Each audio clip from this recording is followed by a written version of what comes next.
Thank you for coming to this online webinar about grief from the Wellness Education and Promotion Center at the University of Guelph.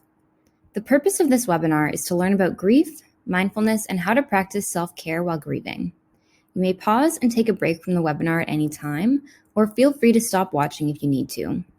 Student Wellness has a number of supports available if you feel you'd like to talk to someone one-on-one.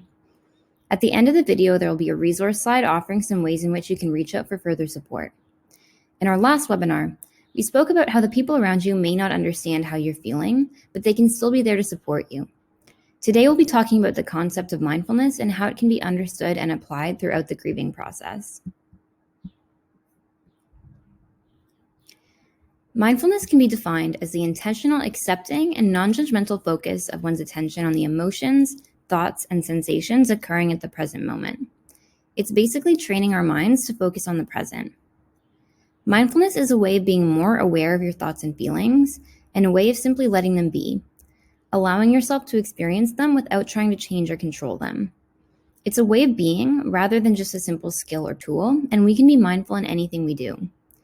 A key component of mindfulness is noticing and disconnecting from the judgments we place on the observations we make, both inside ourselves and outside. This includes removing the labels and values we place on things. Nothing is either good or bad.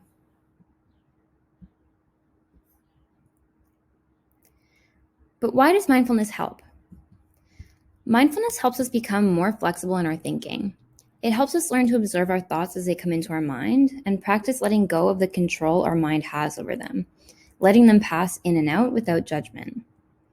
Pain and suffering is an inevitable part of life, and we recognize that this may be a very prominent part of your own life right now. Grief is big, and at times it can feel all-consuming. Mindfulness provides one way for us to learn how to accept our emotions as they are without judgment. If we can come to understand that shared suffering connects us all as humans, it may help to alleviate some of the isolation we can feel during grief and loss. Giving yourself space to experience your grief is important for getting through it. Avoiding or pushing away these feelings only leads to more suffering and can complicate your grieving.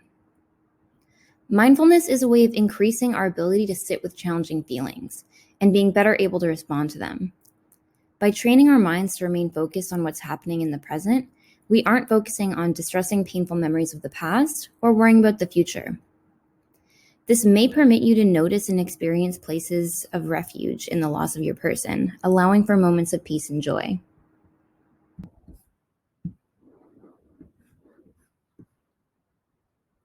When you've lost someone close to you, it's common to experience waves of painful emotions, to be seemingly okay one minute, just to be flooded with a wave of painful memories the next. This is a natural part of the grieving process, and it can really complicate your life. Sometimes those memories are beautiful and filled with joy, and other times they may seem almost unbearably painful and all-consuming. In practicing mindfulness, when both joyful and painful memories surface, first, practice noticing them. Acknowledge that you're having a memory that's bringing up either painful or joyful emotions, or maybe both. Practice sitting with and noticing those memories, noticing the impact they have on your emotions, the physical sensations that come up for you, what it feels like in your body. Next, rather than becoming consumed in those memories, allow them to pass by like a moving car. This practice of noticing without judgment and without trying to change or hold on to the thoughts helps you practice letting go of the control your mind has on them. It doesn't mean we're forgetting these memories or trying to actively push them away.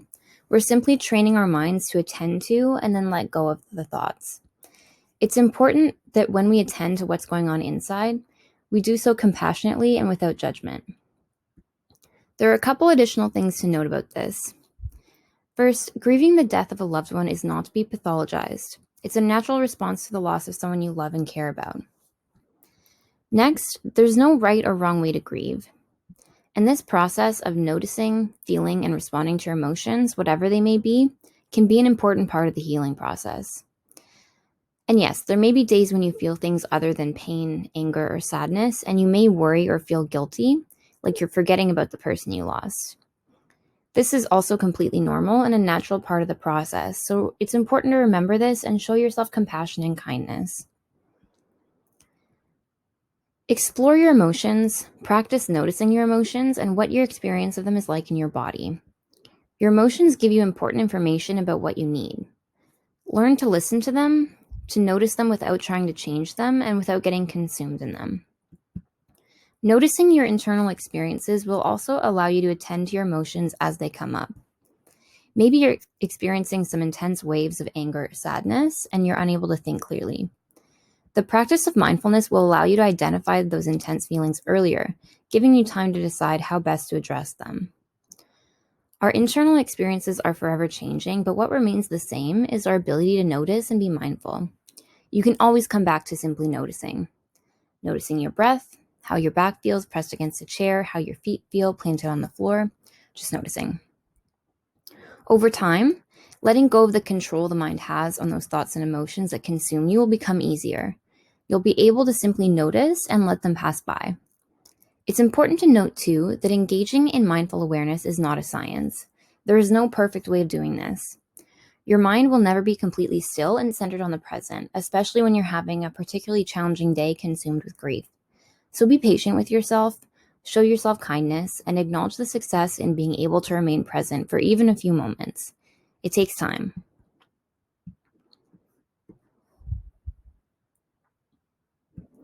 As mentioned before, training ourselves to be more mindful does take a lot of practice, and it involves the following components. The first is to observe, using all 5 senses, what's going on around you, as well as on the inside, and to describe only those observable facts. Practice focusing on one thing in the moment and focus your attention on being present. With that in mind, the next core component of mindfulness is to become fully and completely engaged in whatever you're doing in the moment. For this one, it helps to think back to a time when you were really on your game with something, maybe practicing an instrument, playing your favorite sport, or getting really absorbed in a good book. Really think back to that feeling when you were in that moment. Was there anything else you were focused on, or were you completely and fully engaged in whatever you were doing? That doesn't mean that whatever other life stressors or problems you had going on at the time didn't exist. They were still there, but for a brief moment, you were able to be present and find joy in fully engaging in whatever you were doing.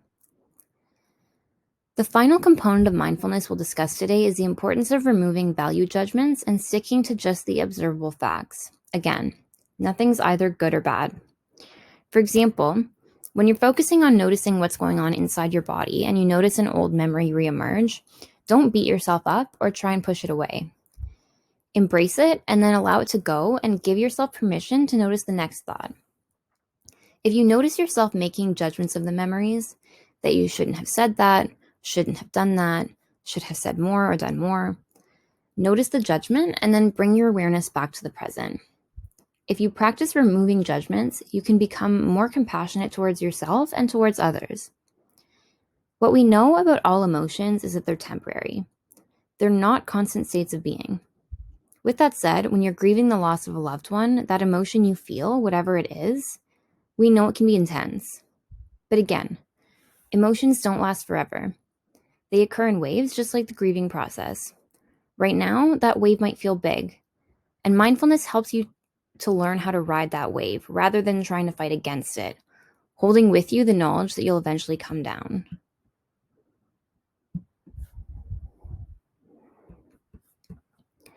There's some exercises that you can do to practice being more mindful. You can actually do any activity mindfully by focusing on one thing at a time and observing all 5 senses. You can also turn on an intense emotional song to bring your grief to the surface and practice sitting with it, noticing each thought, emotion, and memory that surfaces without judgment and letting them pass in and out like a floating cloud. You may only be able to do this for a few moments. Over time and with practice, it'll become easier. To help ground you in the present, it may help to bring awareness to your breathing, to focus on the inhale and what your breath feels like entering your body, and your exhale.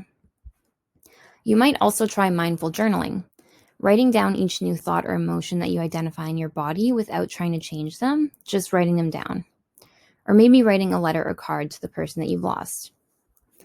Exploring and processing our emotions is an important part of the healing process, but it can bring up some particularly challenging feelings, and sometimes we need the support of others when confronting those feelings. Consider practicing with an individual therapist or with a trusted loved one. It's also helpful to have some strategies and tools in your back pocket in case you do experience a burst of emotional grief that you're not quite ready to fully experience, in which case the following distress tolerance skills may be helpful.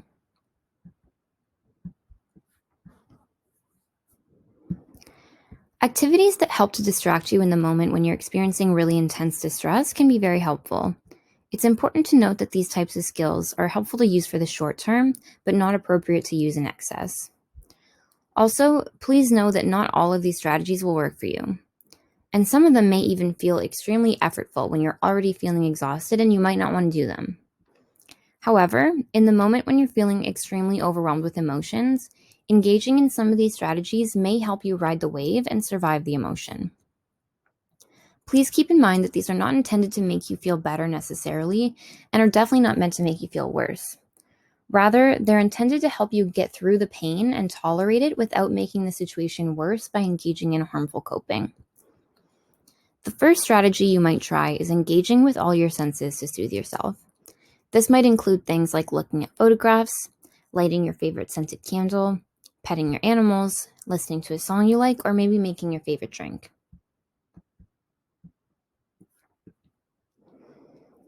You might also try a pleasant activity like going for a run, taking a bath, or calling a friend.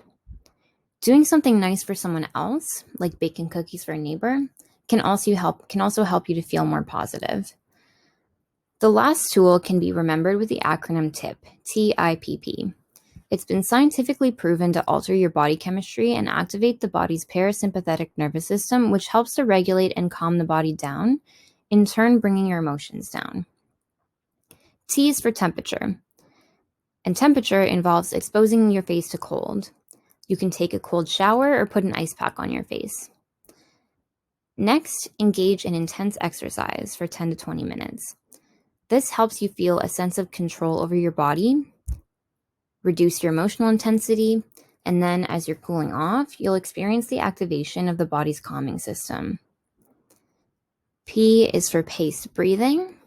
The goal here is to slow the breathing down by increasing the duration of the exhale. Inhaling works to excite the body, while exhaling helps to calm the body. So focus on lengthening that exhale. Lastly, progressive muscle relaxation. This is another way to calm the body down.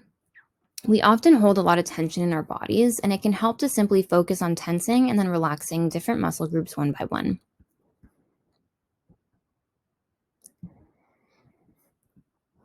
These are a few resources, websites, and books that may be of interest to you.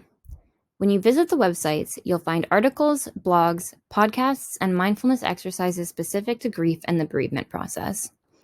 In addition to these, if you're interested in engaging in any mindfulness practice, YouTube has many wonderful guided practices of varying lengths. Some focus on breath, others on tension and relaxation in the body, and many on visualizations. Since we covered a lot in this session, we'll take a moment now to go over some of the key messages from the webinar.